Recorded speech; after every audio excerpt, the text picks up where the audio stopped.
Hey there guys, it's Krishiv here. I have not uploaded in a little while. I have been very busy. Sorry about that. I've missed a bunch of sets.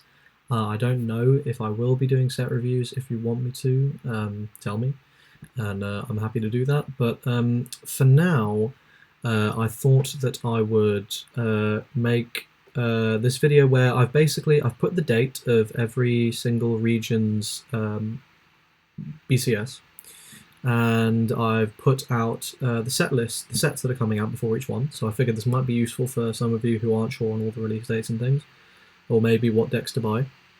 And I thought I would just make this little helpful guide. Well, guide, it's sort of basically just a prediction video for what I think will be the meta. And I will preface all of this by saying, if you are not 100% sure and any of your events are here in this first block before IMAS, just take DDs if you already own them. They're not a very interesting deck to play, but they will only get better with Blazing Overclash, with the new Ranma. They're able to beat literally everything else in the game. Now that Bourbon Loop is gone, Black Org isn't anywhere near as threatening. It's probably your worst or one of your worst matchups for sure, but by no means is it unwinnable or anything. It's very, very winnable. The matchup is in your favor, especially with the new hate card, the new promo that we got. So yeah, preface: if you're unsure and you're in the first half of the season, definitely take DDs. With that being said, so these are the two. Here I have just the two decks which I would say are basically the entire format right now. Like really, if you're looking at being competitive, I should say I'm recording this after War of Dragod is out, so pretend that this was. I know I'm a little late to the tournament season, but I did just get back. So pretend that this is just for the tournament season. So pre-tournament season, really, your only options were DDs and Conan. Now, Astro Dragons have been seeing some success, but Astro Dragons really cannot beat DDs on any kind of consistent basis. Like, that matchup is literally 80-20 in DD's favor. It's pretty crazy. And Astros will struggle to beat Conan. They can beat Conan, but it's pretty difficult. And Conan is not despite being really, really good, Conan is not very popular.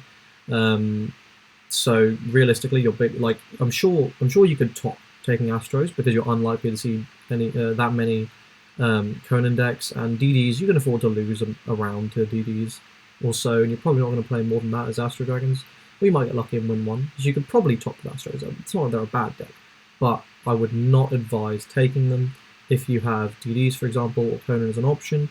And certainly as the sets come out, Astros are going to fall off really hard.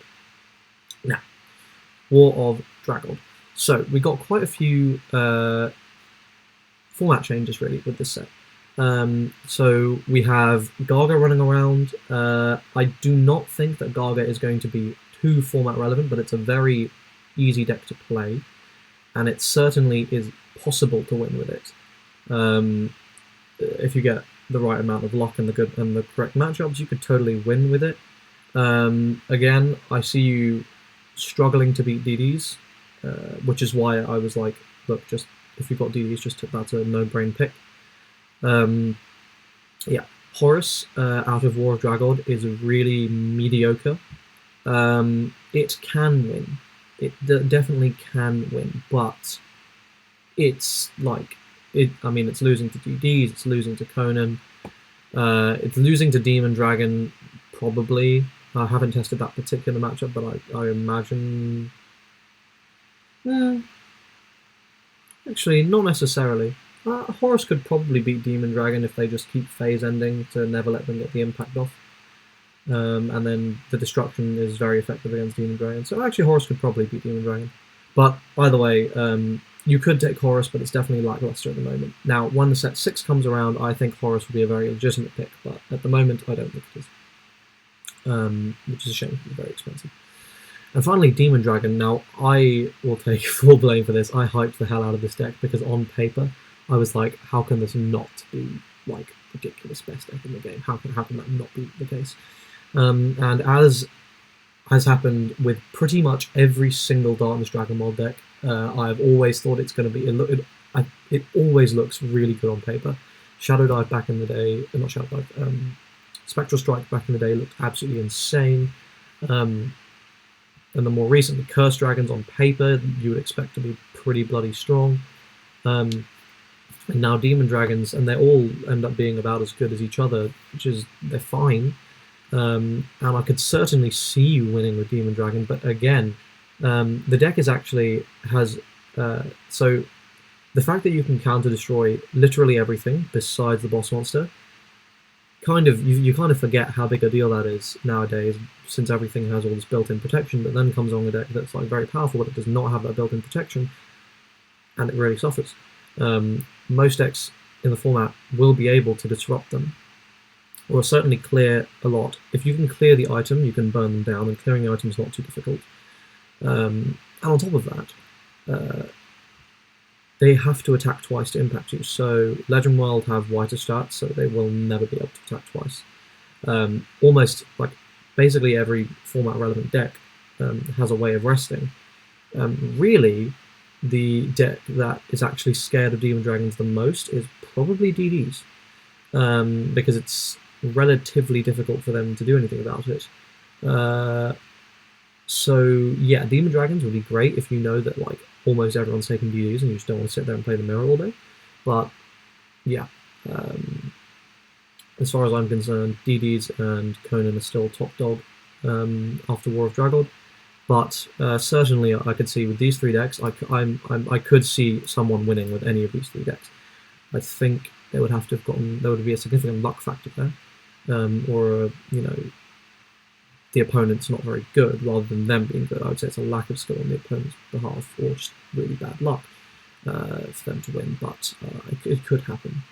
Now, there have been 2 events, I believe, since the set came out. I believe there was Chicago, where the top 4 was DDs, Conan, Astros, Conan. Both Conans were battled. And then there's been Mexico, which I believe was yesterday or today.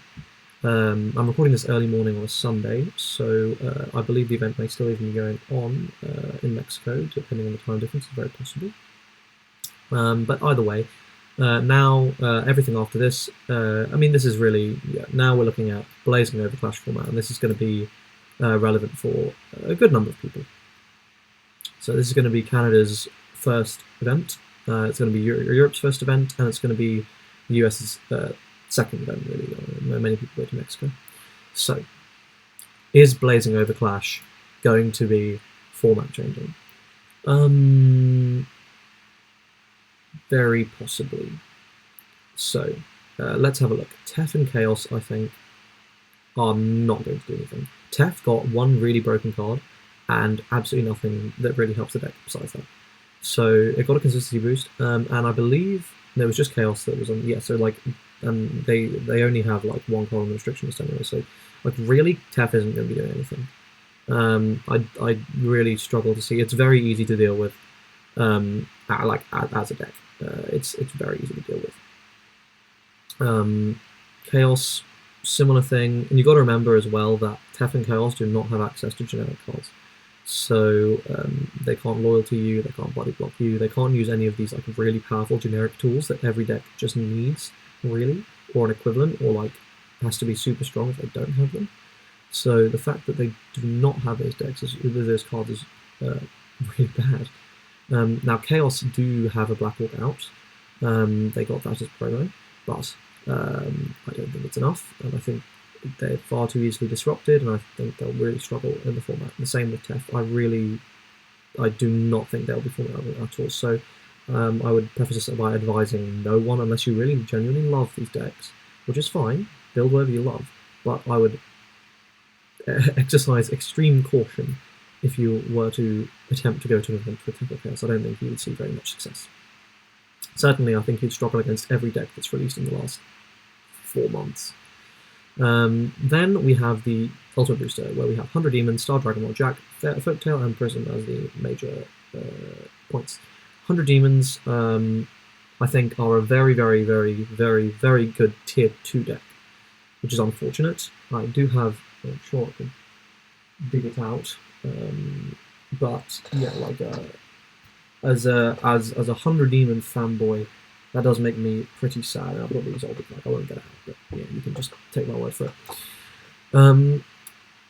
Star Dragon or Jack, as someone who hates Jack, it brings me no end of annoyance that it's really pretty good. It would not surprise me to see Jack doing some really solid stuff at any of these events. Same with Folktale.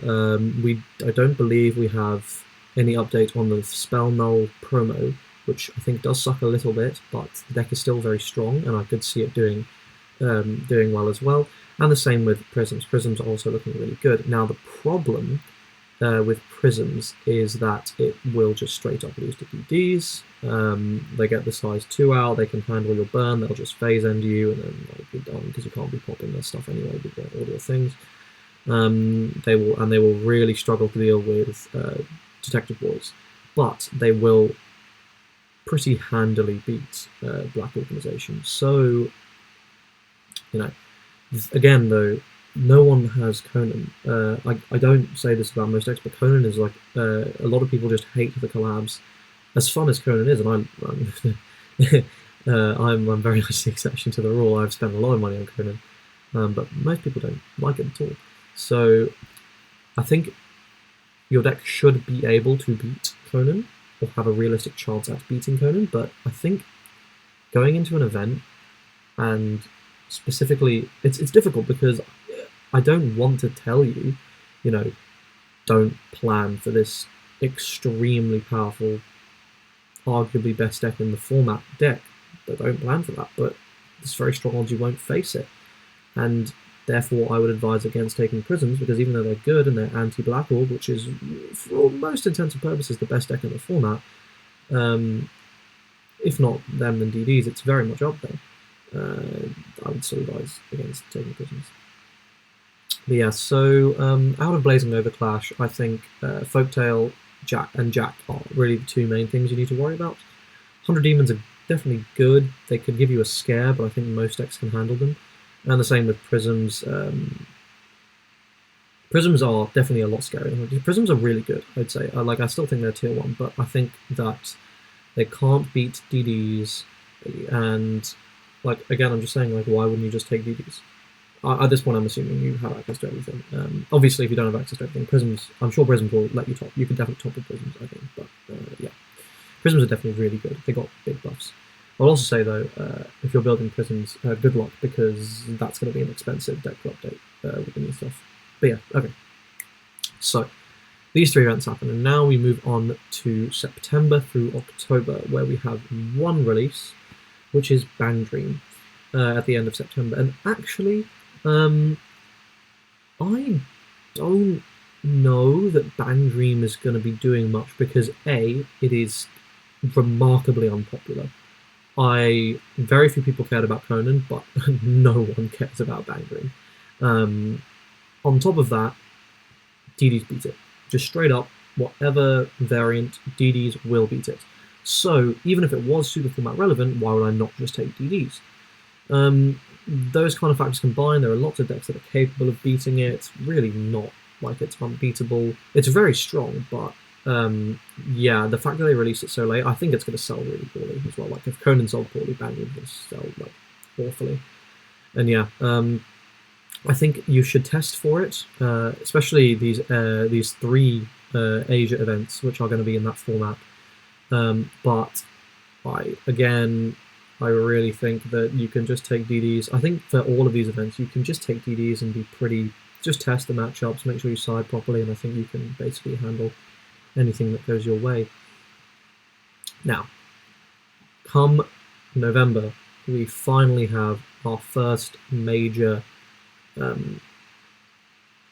real format change, and that is with Idolmaster. And good God, if any of you are unaware, on Twitter you can look at all the decks that are topping Japanese locals, and it's just a ton of IMAS.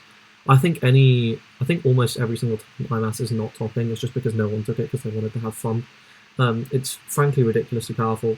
Far more oppressive than full power Black Orc, in my opinion. It's genuinely ridiculous, because at least with full power Black Orb, you knew what to hit. Like Bourbon was the problem. Once you got rid of that, the deck became much fairer. But although I don't know why they hit the draw two, but anyway, not the point. But with IMAS, there's so many different variants. They're all super strong. The strongest is this sort of Anzu combo where they just drop your entire hand. So unless you are maining a significant number of recover veils, because like they can do this, like turn one, they can drop your hand like a decent amount. That's fucking terrifying. Like fundamentally playing through this in this current format with like a 3-card starting hand or a 4-card starting hand is just not possible. Like, especially against a deck that's just going to get set up and then their flag gives them bonus advantage for reasons, and they have ridiculously powerful searching tools and consistency boosters. Yeah, to be perfectly honest, I feel like IMAS is really the only deck you can play. I do need to test it more. It's possible DDs can beat it on a consistent basis. It's possible Cronin can beat it on a consistent basis. It's possible any of these previous decks can beat it on a consistent basis, but Japanese results do not support that hypothesis. So I think, and personally, I'm not excited for this because this is my event, right? And IMAS comes out the day before this, so there's a non-zero problem build, so I'm going to have to buy a case, and I do not want to buy a case of Iron Master. But yeah, we'll see. I'm going to do more testing, but provisionally, IMAS is like the deck to take. And to be fair, as long as you don't have an event like the day after it comes out, you can get the singles for very cheap. It's just tough. Like the deck is too strong. I think it really needs to be hit in both formats. I hope frankly, I'd like it if they hit it before it even came out. But yeah. Then we have SBT06, almost rounding out the season, possibly being the last set we get before the end of the season, though I think that's rather unlikely. There's a good month. But how well, we're actually seeing a lot of legacy support, and we don't have the full set list or anything for SBT06. We'll get it soon. But we're seeing a lot of legacy support things for things like Imperial Core, support for DDs, importantly, and really fucking good support for DDs, I might add. Support for various random things. All of which is implying to me that we may see a DD resurgence after the IMAS fucking nuclear bomb that will drop on this game. Horus is looking really strong. I could see Gaga being really good. This new Legend deck could potentially be good, though I think it's unlikely they're going to release a one-set deck and it's going to be like that good. This isn't an ultimate booster or something where they're getting a significant number of cards, but you never know. It could happen. But yeah, I certainly think that SBT06 DDs, if nothing else, will definitely, if they don't remain format relevant, will become format relevant again, because damn, these cards are good. These cards are really good that we've seen so far. I'm expecting them to get a triple rare as well. Since Imperial Core got one, it wouldn't surprise me if DDs also got one. They've already got a double rare, and the double rare is really good. But yeah. And here, finally, we have my speculation. Japan side, they are getting Gridman on November the 2nd and Gege no Kitaro on October the 19th. They are getting SBT06 on, I believe, October the 5th. So, it's possible that we will get Gege like right before Anaheim. And possible we'll get Gridman as well, but I think that's rather unlikely. Gege is the most likely one to have. And, I mean, if you simply look at how good the Ultimate Boosters have been in this game, especially the collabs, there is no way Gege will not be extremely format relevant. And I would say that if your only event, like if you're Australian or something and you're down here, I would say just save up for Gege, and by the time IMAS comes out, realistically we should know the release date of Gege, and if we're getting it before your event, Australians, buy Gege. I would say like buy a case or something, like just get that deck sorted, because I do not see it not being, like, obviously pure speculation, but there has been like one instance where UBs have not been extremely format relevant, and that was like the legacy one, the legacy UB, like UB3 or something, which they merged into alternative. But yeah, so that is my quick little rundown of sort of my predictions, what I think is going to be format relevant. Basically, the takeaway is DDs, and IMAS. Those are like the two things you really need to be paying close attention to. But yeah, hope you enjoyed this video. And if you want me to do any set reviews, please let me know, and I'll see you guys next time. Bye.